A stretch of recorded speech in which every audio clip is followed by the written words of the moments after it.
A couple of young dreamers from the Midwest. Clint from Kansas, Carl from Missouri. And these two guys thinking about championship. Let's listen in to the radio. 10-4, guys.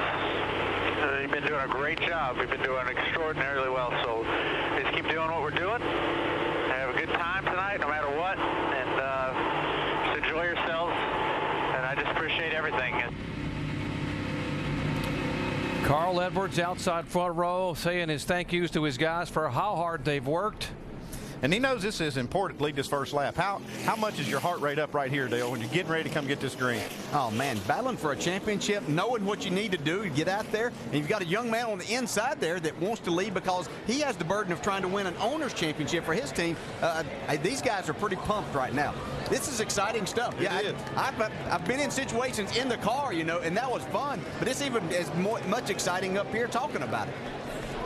Joey Logano, the 18-year-old on the pole, trying to give Toyota their 21st victory. Remarkable season for Toyota in 2008. Carl Edwards trying to win back-to-back NASCAR nationwide titles. Clint Bowyer back in 13th spot. Can he get it done? We're about to find out as the green flag waves at Homestead.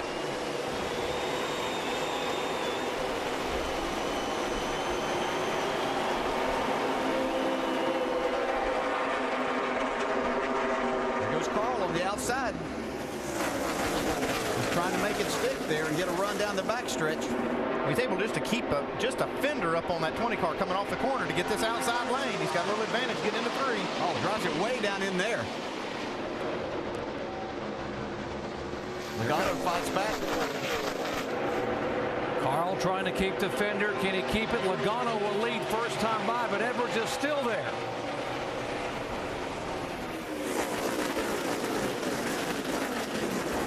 Logano wanted those 5 bonus points for that owner's championship.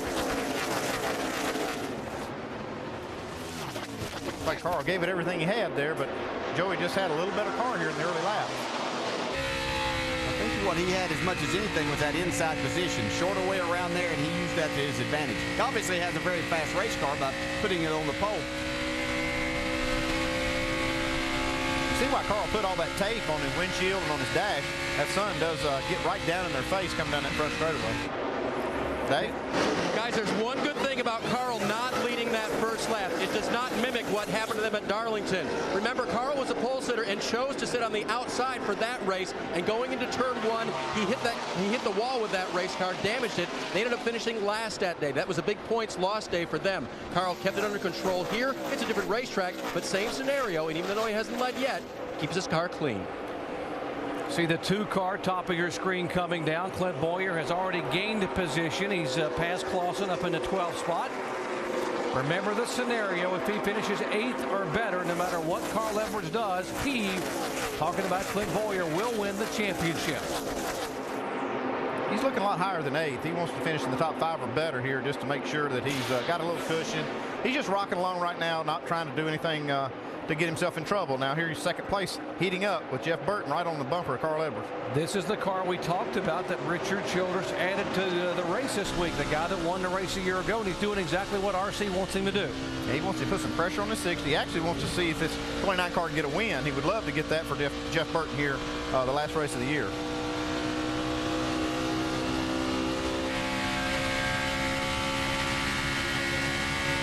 Looking back across and watching the Chevy just blow by on the inside. Yeah, Carl wasn't going to press the issue right here early in the race. Let Jeff Burton go. See if there's a little something he might could learn.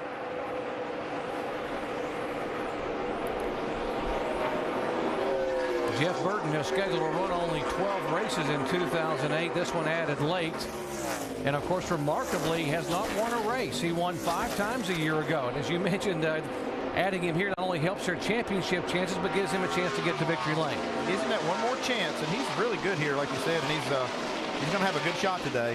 See Denny Hamlin now sneaking in this picture with the 32 car, the yellow car behind Carl Edwards.